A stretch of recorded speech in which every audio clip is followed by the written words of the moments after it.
that the society of the Prophet ﷺ could give way to Abdurrahman ibn Auf and Abu Hurairah, may Allah be pleased with them both, with their circumstances, without any one of them being less dignified as a result of their circumstances. So there was no arbitrary, or there wasn't a confiscation of wealth.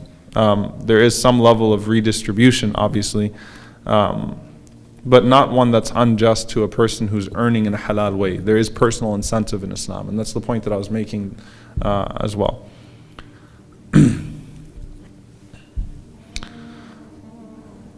You mentioned Abu Hurairah was homeless, but didn't he eventually get a home, marry, have a daughter? I think it's good to show that he eventually got out of poverty, because it's not like the Sunnah, the Sahaba were content with poverty. Yeah, I think I did mention that. That Abu Hurairah radiallahu ta'ala anhu eventually did financially find himself in a favorable situation.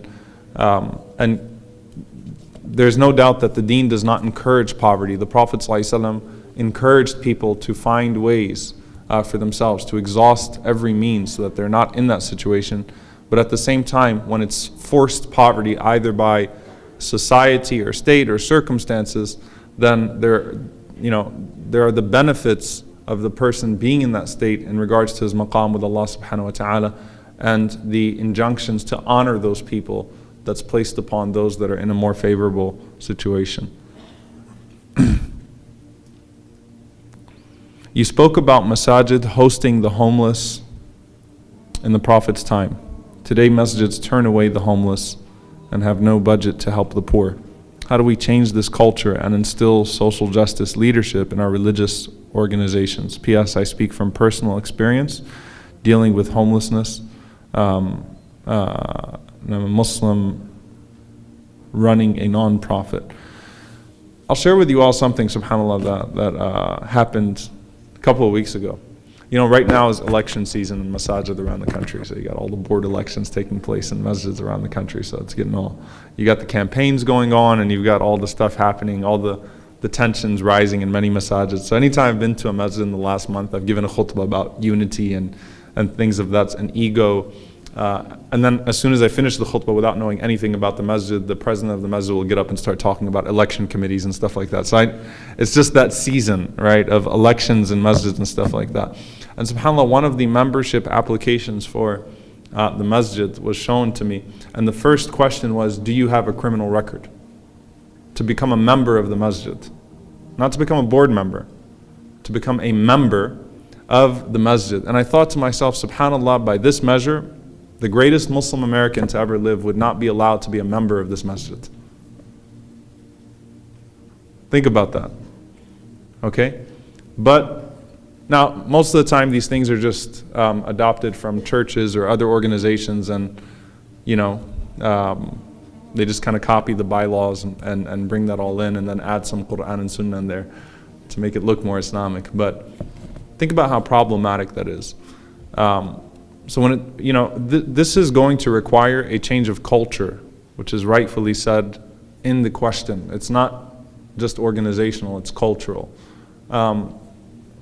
In Dallas, inshallah ta'ala, in the end of January, there's going to be a Count the Homeless activity, inshallah ta'ala, where we're getting 1,500 volunteers to go through all of Dallas, to do a sweep of Dallas, and to count, to document where the homeless are, to count them, and then to have a resource to follow up with all of them, inshallah ta'ala. I think it starts with exposing the community more to homelessness. Exposing it to homelessness, and then obviously injecting many of the things that were mentioned in this class and others about the importance of taking care of the homeless. So it does require a culture change. And I mentioned yesterday, Islam, as Muslims, as masajid, we also have to consider the sanctuary movement and whether we have a role to play in that as well. I think we've become so obsessed with building and constructing and embellishing our masajid that we've forgotten their purpose, and that has led to mass exclusion. Not mass like the organization, mass with 2 S's. All right, so that's a cultural shift as well. Can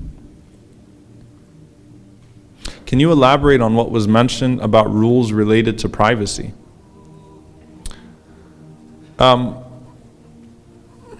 There are many things to mention. The Prophet ﷺ prohibited spying. So that's, there, and he actually was very strict on the prohibition of spying on people's private lives in order to collect on them. Umar ibn Khattab radiallahu ta'ala anhu, one time when he was walking the streets doing his night patrols, he heard a woman singing, and he heard some music, and he heard a man saying some things. So he was so tall radiallahu ta'ala anhu that he literally just looked over the wall. He didn't even have to step on anything.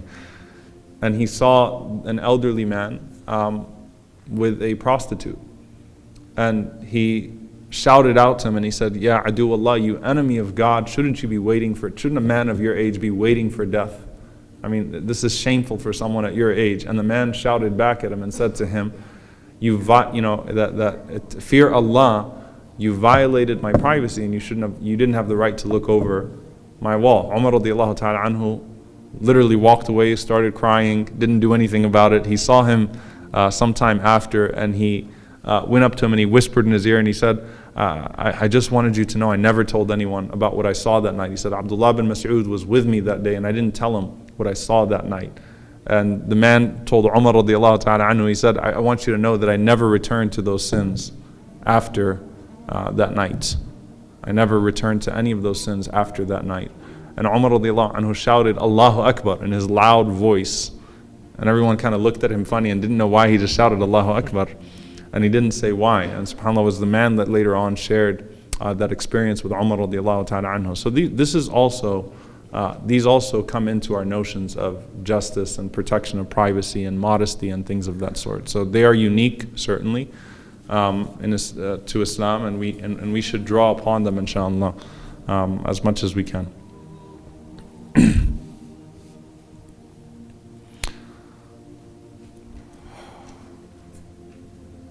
Assalamu alaikum. Sexual assault has continually been and is specifically today a large part of social justice efforts. What do you think Muslim communities can do to combat sexual assault in our communities in an Islamic, I can't read that last word. Can you read that last word? Islamic fashion. Fashion, okay. In an Islamic fashion. This goes to, once again, acknowledging the problem is important. We do have to acknowledge the problem. We can't deny that the problem exists. I'm going to share and this goes to, I think, when we talk about our devotion to our principles. Too often as Muslims, as Muslim communities, we are so invested in changing the narrative that we neglect actually changing ourselves. So we're so afraid of being embarrassed as a community that instead of dealing with our problems, we just try to cover them up and hope that it doesn't give more ammunition to Islamophobes. This is a problem. Our communities have problems that are similar to other communities. We're not unique in either not having those problems at all or in having them in greater proportion. We have them in the same proportion that other communities do, and they need to be dealt with at an institutional level. So yes, we acknowledge the problem, and we have to come up with an organizational approach to dealing with them, so that that type of behavior is not allowed to thrive in our Muslim communities in a cover-up culture. So I think that's where we need to make sure that we invest in finding institutional approaches to this, inshallah ta'ala.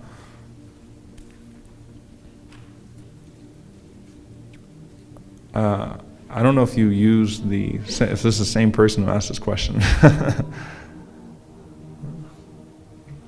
Sexual assault has become an important and major social justice issue in our communities and nation. What is true Islamic way of protecting the victim in cases of allegations, and how do you think our ummah can do better in supporting victims? I think that this is when it comes to finding, where's Dr. Brown? Just walked in. He just wrote something on due process, protecting the victim when allegations are made, and how to balance that out, inshallah ta'ala. So what's the name of that article, Dr. Brown?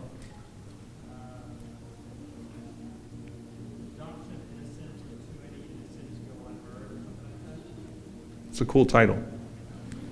presumption of innocence when too many innocents go unheard. So balancing out the two is important. I don't think they're mutually exclusive. So that's the point. I don't think that they're mutually exclusive. And I think that people are inherently inclined in certain directions, but we do have to make sure that we're protecting, people, victims, and we have to make sure that we're providing them valid routes of seeking justice. If they don't have valid routes to seek justice, then things are going to happen that are going to be very unpleasant for our community. And so I think that there is a way, it's a balancing act, obviously, and in this day and age, it requires more effort probably than ever before to find that balance, inshallah. This is the last question? Okay. All right, how do we implement these social justice methods in a non-Muslim country or under a leader who is, or with a leader who is against Islam in general, especially when this injustice is targeted towards Muslims?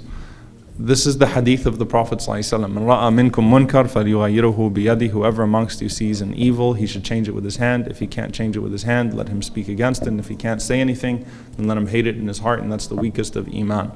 Just because it's not a quote-unquote Islamic state doesn't mean that we get to walk away from all of the values that inform a society from an Islamic perspective. We are still obligated to do what's in our capacity, inshallah ta'ala, and to try to solve these problems and to offer Islamic solutions while being amongst the people and feeling their pain and doing what the Prophet ﷺ did for the first 40 years of his life before he even started calling to Islam, which is striving with the people to find solutions to their problems and combating it with everything that was at his disposal, alayhi salatu wasalam, and then divine revelation giving direction and guidance in how to do away with those ills in the dunyawi sense, in the worldly sense, as well as in the sense of the hereafter. Wallahu a'lam, jazakumullahu khairan.